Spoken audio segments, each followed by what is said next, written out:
Bonjour K4. Aujourd'hui, on va lire une histoire d'un conte fait pour les petits. Aujourd'hui, on va lire Jacques et le haricot magique.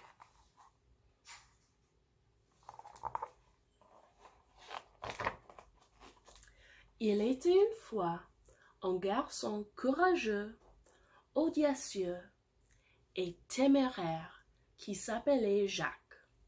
Sa mère et lui étaient très pauvres. « Nous n'avons plus d'argent, dit un jour sa mère. Il ne nous reste plus que notre vache. Conduis-la au marché et vends-la. C'est notre dernier espoir. »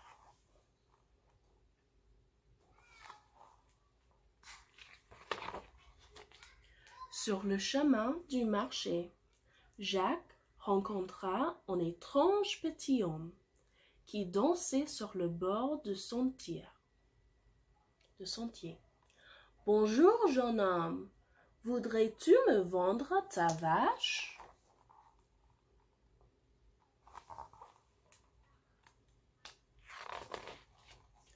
En échange, je peux t'offrir 5 haricots magiques. Si tu les plantes, ils feront une tige qui poussera jusqu'à toucher le ciel.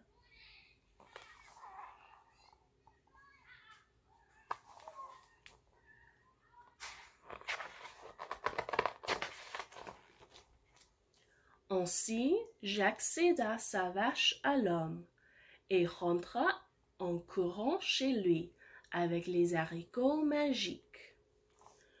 « Une tige de haricots, murmura-t-il pour lui-même, qui peut toucher le ciel?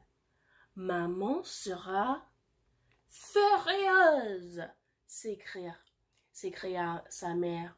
Je suis furieuse. Nous avons besoin d'argent, pas de haricots.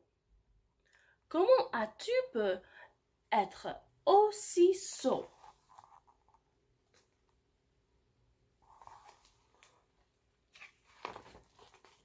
Et elle jeta les haricots par la fenêtre. Jacques alla se coucher, en proie à la tristesse. J'aurais dû me douter que la magie n'existait pas. Si seulement la magie était réelle.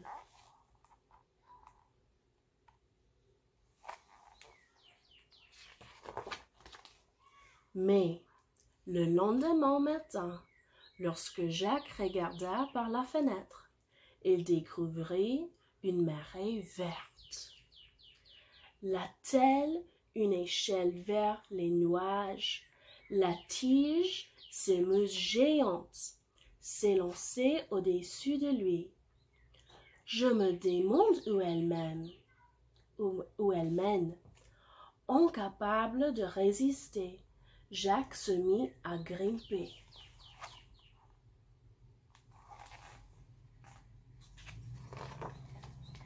Il grimpa et grimpa, toujours plus haut.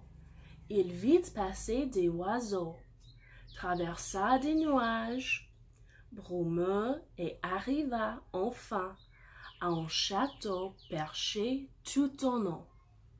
Là, sur la seuil du château, se tenait une géante.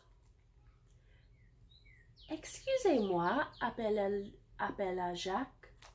Pourrais-je avoir un petit déjeuner? »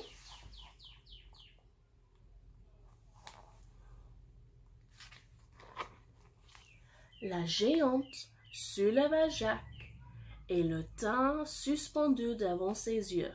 « Tu es courageux et téméraire. Sais-tu seulement que mon époux te dévorait, toi, en petit déjeuner? Tu peux entrer, dit la géante, mais mieux vaudrait que tu sois parti quand il reviendra. »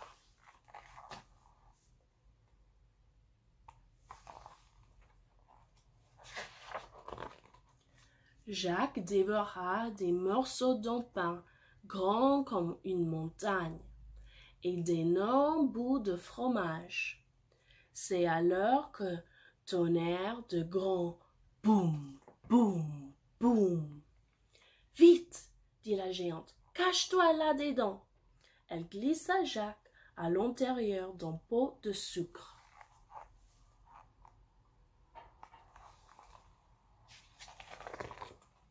Juste au moment où un géant entrait dans la cuisine. « Ça sent la chair fraîche ici.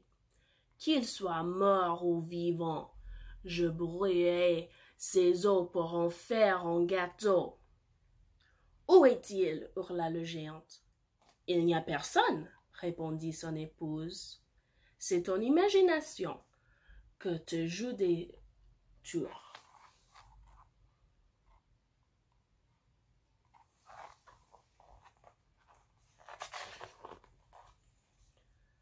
Alors, apporte-moi ma poule d'or, ordonna la géante. Le géant regarda la poule et rougit. Pends, poule, pends! À la grande surprise de Jacques, la poule pondit un œuf en or massif.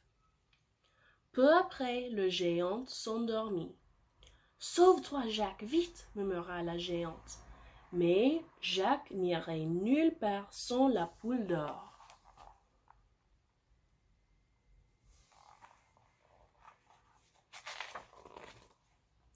Il s'empara de l'oiseau et fonça vers la porte. « Côte, côte, côte !» cacata la poule d'or. Le géant s'enveilla et cria « Attrapons-le !» Jacques traversa le château à toute allure, le géant à sa poursuite. Boum, boum, boum. Je t'aurai, gamin.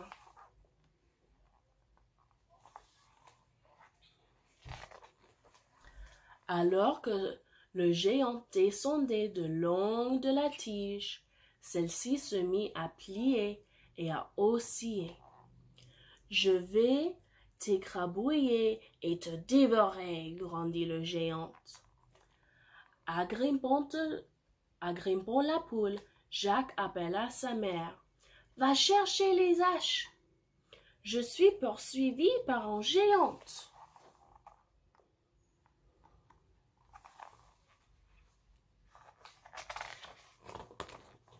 Aussitôt arrivé en bas, Jacques, avec l'aide de sa mère, se mit à couper la tige de haricot, jusqu'à ce qu'elle s'écroule par terre. Le géant fut catapulté très très loin et ne revient jamais. Jacques et sa mère vécurent enfants heureuses. Quelle chance nous avons de posséder une poule d'or. Cependant, parfois, Jacques rêvait d'escalader de nouveau la tige de haricot.